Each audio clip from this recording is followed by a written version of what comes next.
All right, guys, I am going live from Root Force Personal Training this Sunday morning. Just a couple things I want to show you really quick. This is going to be a short one because I haven't done one in a little while. Couple push-up variations. You know, if you're stuck at home and there's not much you can do, push-ups are always an option, but if you're just doing the standard push-up, it gets a little old and you want to get some variety or work some different muscles, here's some options. There's three I actually want to show you. So, first of all, standard push-up form. Shoulders are down and back, core is neutral. You want to keep your chin up, bend your elbows, drop the chest, come up. From the side, you want to make sure your pelvis is neutral. Most common problem I see with people is their lower back sags because their abs are giving out. And then their chest and arms kind of give out and they shrug their shoulders and their push-ups have been looking like this. So you want to keep your hips tucked, core braced, shoulders down and back. Lower your chest, not your belly. So that's a standard push-up. Couple variations though. There's a million and one ways you can do push-ups. So I just want to show you the three like I mentioned. The thing you want to focus on is getting different muscles involved. The standard push-up is working your core just like a plank is, and it's working your chest and triceps as well as shoulder stability. It's excellent for shoulder stability. Couple ways to kick it up or just use different muscles. The first one I'm going to show you is called a Pike Push Up.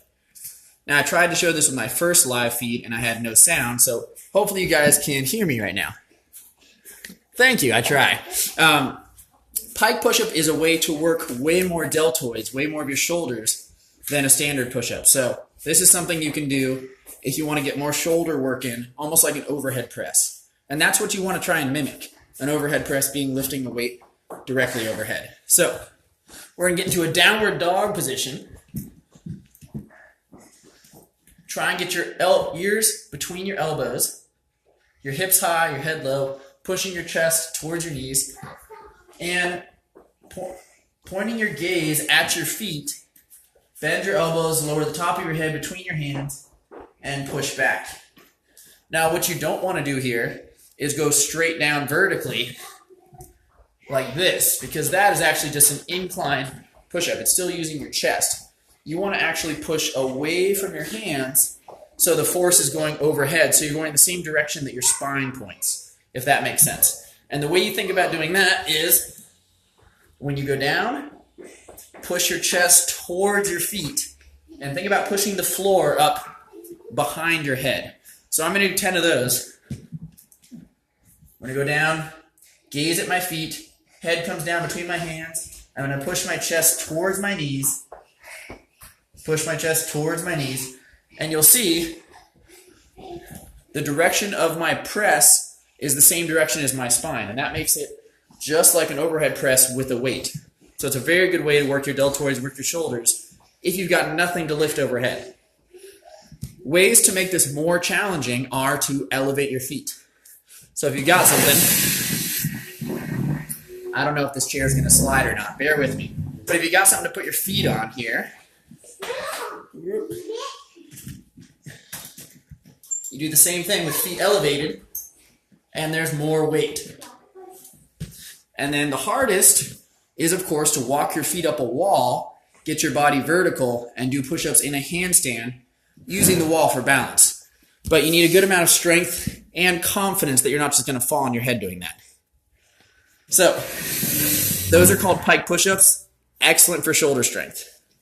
Another thing you can work when you're doing push-ups, this is one some of my clients hate, is I call it push-up with external shoulder rotation. And all you're going to do here is standard form with the standard push-up, shoulders down and back, core neutral. You come down, you come up, and then I like to reach up and look up. And so what we're doing here, we're bracing the core, but we're shifting it, making it a little rotational. And you're working your shoulder blade and your posterior deltoid to lift that arm. And there's not a lot of resistance, but you'll find these are much more tiring because the arm that's supporting you is also pulling you up and around. So those muscles are working on both sides. The side that's going up is lifting the arm. The side that's supporting you is rotating the torso. So you're working the shoulder blade and the posterior delt on both arms. Follow the gaze, or follow your arm with your gaze. Sorry if you can hear kids running around. They are. Follow the arm you're lifting with your gaze so you get some nice spinal rotation there. That'll stretch out your thoracic spine because we're all probably doing a lot of sitting right now, and that's a good thing to do with your posture. You notice I'm breathing hard. These are tough. All that core stability when you're reaching up and looking up makes this a tiring exercise, which means you get a little cardio out of it. So if balance is tricky, put your feet a little wider, and that way when you go down, it's not quite so bad. So I call those push-ups with external arm rotation. So the third push-up variety I want to show you is if you're pretty strong. Let's say you've been doing push-ups regularly, or you're just, you're someone who bench presses on the regular, and you're looking for a challenge. The way we do that is, well, there's a lot of ways, but one way is to work on one-handed push-ups. One-handed push-ups are very, very tough. They require a lot of stability. I can do a few on my right. I struggle a lot on my left, so I'm not even that great at them, and I'm pretty strong. But just like regular push-ups, the way I introduce anyone to push-ups is I elevate their hands. You stand on a countertop, you do push-ups, or you drop down to a chair level, do push-ups.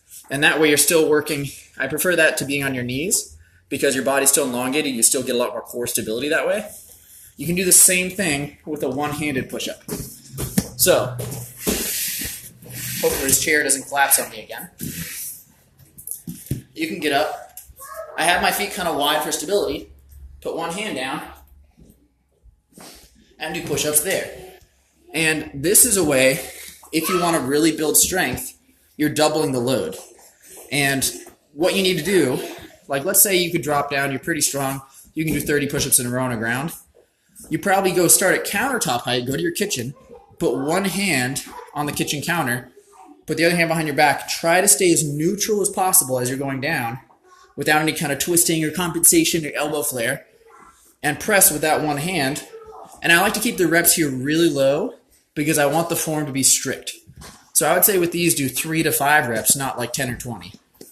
And find that challenging level where you're low enough, like if the counter is too easy, for example, do a couch or a bed edge.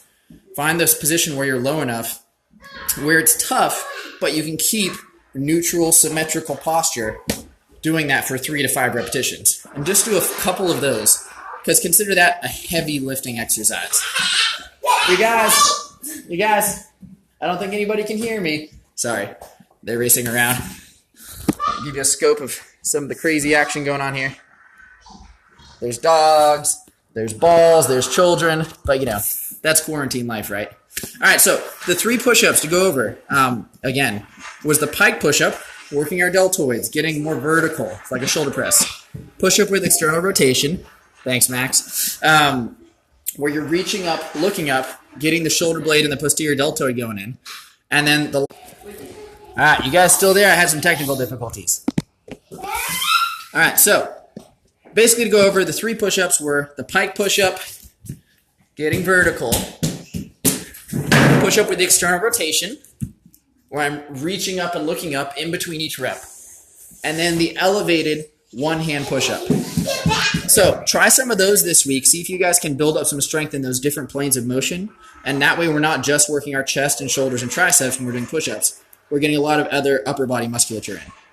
All right, thanks for watching. I'm going to go work out, do some capoeira, and leave some comments if you guys have any questions or if you guys like this. Take it easy.